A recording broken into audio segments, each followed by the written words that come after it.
Hello friends, welcome back to my YouTube channel. আজকে আমি আলোচনা করব কিছু স্ক্রাম্বল ওয়ার্ড নিয়ে। এটি ক্লাস 6-এর ইংলিশ ল্যাঙ্গুয়েজ বই চ্যাপ্টার 5 আর চ্যাপ্টার নেম নাউন্স জেন্ডার। দেখো এখানে লেখা আছে unscramble the common gender nouns for the following definitions, follow the example. তো এখানে কিছু কমন জেন্ডার নাউন কিছু লেখা আছে, আর এগুলো এই ওয়ার্ডগুলো কিন্তু এলোমেলোভাবে লেখা আছে, এগুলোকে সাজিয়ে লিখতে হবে। আর এদিকে কিছু ডেফিনেশনস দেওয়া আছে, এটা বুঝে বুঝে লিখতে হবে। তা প্রথমে একটি এক্সাম্পল দেওয়া আছে, আমরা দেখে নিই। এক্সাম্পলটি হচ্ছে a person who gives medical treatment. তো যে লোক মেডিকেল ট্রিটমেন্ট দেয় সে কে? সে তো অবশ্যই ডক্টর হবে। তো দেখো ডক্টর, তাই এখানে উল্টো পাল্টা করে লেখা ছিল, তো আমাকে সাজিয়ে লিখলে ওটি ডক্টর হবে। এমনি করে দেখো, এবার প্র্যাকটিস সেটটি দেখো। A person who delivers letters. তো যে লোক কি করে? চিঠি ডেলিভারি করে ঘরে ঘরে গিয়ে, তাকে কি বলে? তাকে অবশ্যই কিন্তু পোস্টম্যান বলে, যে চিঠি ঘরে ঘরে বিলি করে। তো পোস্টম্যানটি দেখো এখানে উল্টোপাল্টা করে লেখা আছে, অর্থাৎ আমাকে এটাকে সাজিয়ে লিখতে হবে। তা আমি এখানে লিখে দিলাম পোস্টম্যান।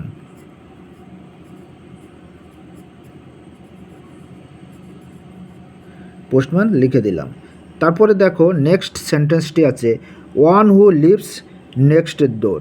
তো তোমার প্রতিবেশী, অর্থাৎ তোমার পাশে যে বসবাস করে তাকে কি বলে? তাকে কিন্তু অবশ্যই প্রতিবেশী বলে, নেইবার বলে। তো দেখো এখানে কি লেখা আছে, এইখানে দেখো এখানে লেখা আছে, এটাকে সাজিয়ে লিখলে, এই যে ওয়ার্ডটা এটাকে সাজিয়ে লিখলে নেইবার হবে।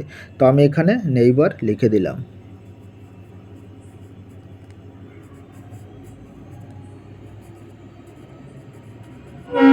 এইবার লিখে দিলাম। নেক্সট সেন্টেন্সটি দেখো a person who does the work. তো যে কাজ করে, a person who does the work, যে কাজ করে তাকে কি বলে? তাকে তো অবশ্যই ওয়ার্কার বলে। তো দেখি এদিকে কি আছে। তো দেখো এটাকে সাজিয়ে লিখলে কিন্তু এটা ওয়ার্কারই হবে। তো আমি এখানে ওয়ার্কার লিখে দিলাম।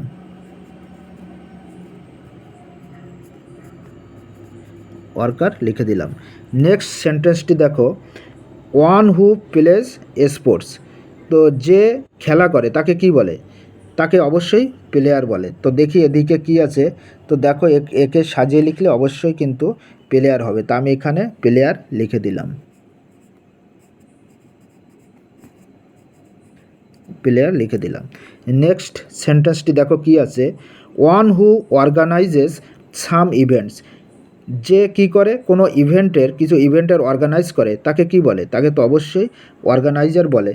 তো দেখি এখানে অর্গানাইজার আছে কি না। হ্যাঁ, এখানে অবশ্যই অর্গানাইজার আছে। এটাকে সাজিয়ে লিখলে কিন্তু অর্গানাইজারই হবে। তো আমি এখানে লিখে দিলাম অর্গানাইজার।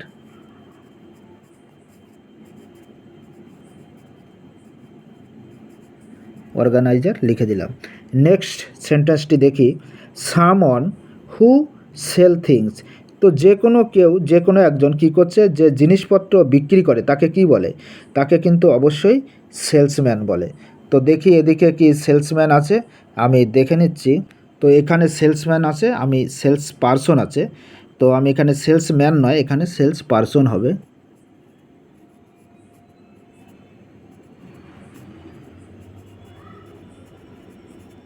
আমি সেলস পারসন লিখে দিলাম।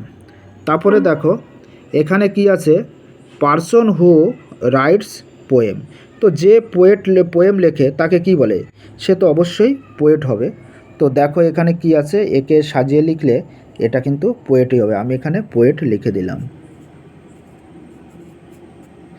নেক্সট সেন্টেন্সটি দেখি কি আছে a person who acts in a movie. যে মুভিতে অ্যাক্ট করে সে কে? সে অবশ্যই অ্যাক্টর হবে। যে অ্যাক্ট করে সে অ্যাক্টরই হয়। দেখো এটা কিন্তু অ্যাক্টর হবে। তো আমি এখানে অ্যাক্টর লিখে দিলাম। আমি অ্যাক্টর লিখে দিলাম। নেক্সট সেন্টেন্সটি দেখি এ পারসন হু টিচেস। যে লোকটা টিচ দেয়, অর্থাৎ যে শিক্ষা দেয় সে কে? সে কিন্তু অবশ্যই টিচার হবে। তো দেখি এদিকে টিচার আছে কি না। হ্যাঁ, এটাকে সাজিয়ে লিখলে কিন্তু টিচারই হবে। তো আমি এখানে টিচার লিখে দিলাম।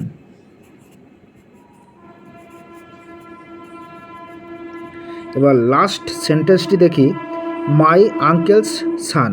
তো আমার কাকার ছেলে অবশ্যই আমার কাকাতো খুড়তুতো ভাই হবে, কি হবে, কাজিন হবে। তো দেখো এখানে লাস্ট যে ওয়ার্ডটি আছে সেটা কিন্তু কাজিন, আমি এখানে কাজিন লিখে দিলাম, COUSIN। তো দেখো আমার 10টি সেন্টেন্স কিন্তু রেডি হয়ে গেছে, কমপ্লিট হয়ে গেছে। তো তোমরাও কিন্তু আমার সঙ্গে সঙ্গে প্র্যাকটিস করো, তাহলে তোমরাও শিখে যাবে। আর আমার এই ভিডিওটি কেমন লাগলো কমেন্ট করে অবশ্যই বলবে। আর তোমাদের যদি এরকম ধরনের কোনো ভিডিও দরকার হয় তাহলে কিন্তু আমাকে কমেন্ট করে বলবে, আমি ভিডিও বানিয়ে দেবো। Thank you.